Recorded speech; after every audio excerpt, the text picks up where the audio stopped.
welcome to today's video. Today we're going to be talking about movies and books. So first, I want you to please pause this video and write as many books and movies as you can remember. Okay, we're going to share in class. Now, please go to student book page 12.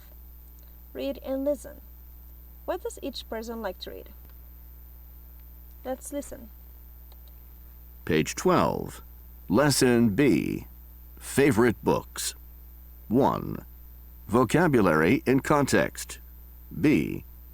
Listen to people talk about their reading habits. What does each person like to read? They say young people don't read literature anymore. So we interviewed people to find out. Who's your favorite author? Well, let's see. I love Isabel Allende's novels. Her best one was... Oh, wait. It's on the tip of my tongue. The Stories of Ava Luna. I would love to write like her, but I'll never be able to. She's so talented, and she tells these amazing magical stories. I've read every book she's ever written. I hope she writes a new one soon. What classic literature have you read?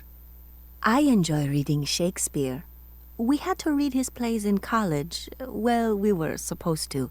But they were too difficult, and I couldn't make heads or tails of them. It can be hard to get your head around the language. But actually, once you come to grips with it, you can see how the plots and characters are still relevant today.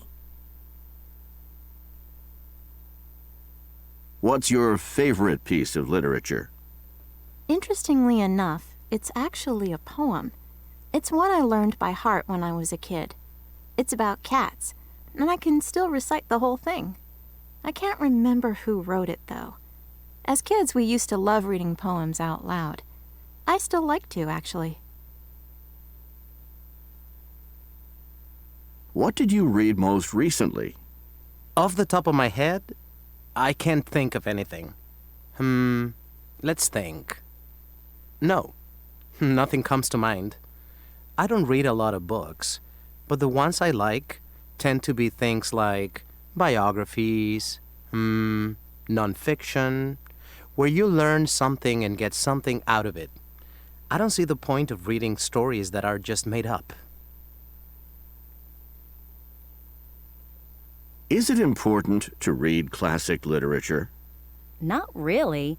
It's beyond me why people think you should read the classics. You don't have to. I know I probably shouldn't read trashy novels, and I try not to, but some of my favorite books are just cheap romance novels by unknown authors. They're the ones that stick in my mind. What are you reading right now? Actually, to tell the truth, I don't read much nowadays. I used to. In fact, I was an avid reader. I used to read a lot, but these days I prefer not to. I listen to the radio more, or podcasts, because sorry, I lost my train of thought.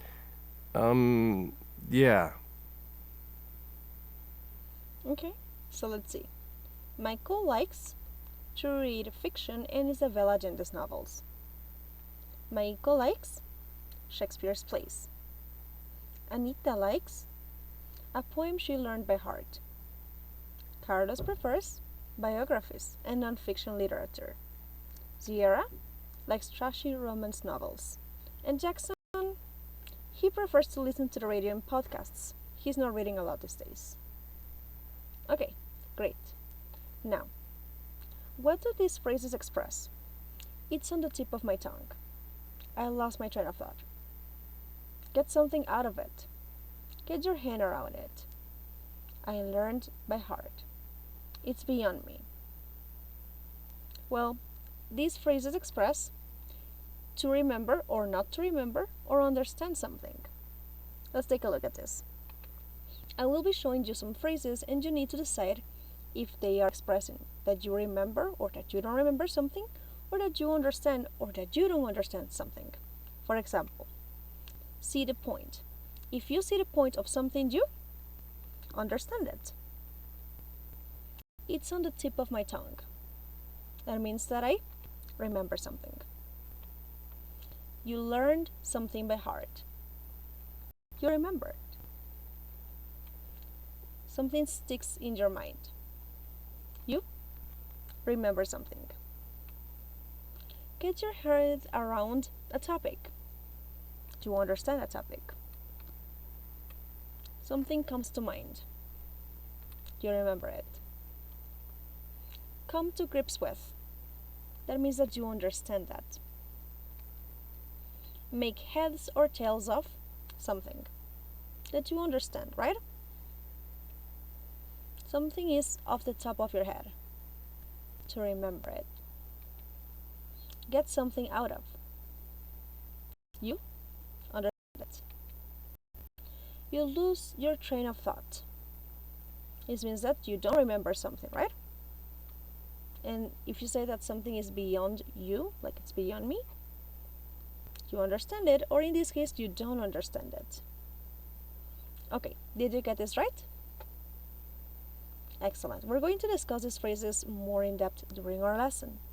Now, let's go to workbook page 3, exercise A. Here, you need to read this blog post and circle the best option to complete the sentences. Let's read the first part.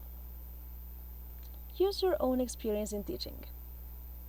As an elementary school teacher, I always try to think back to my own school days before I hand out an assignment. I believe that we aren't just teaching kids reading or math or science. We are teaching them life skills. Here is one memory of my school days that really gets your hand around, sticks in my mind. Well, in this case, you're talking about a story that you remember, so that sticks in my mind. Now pause the video and work on the rest, please. Okay, we're going to check this together in class. I will see you then. Bye-bye!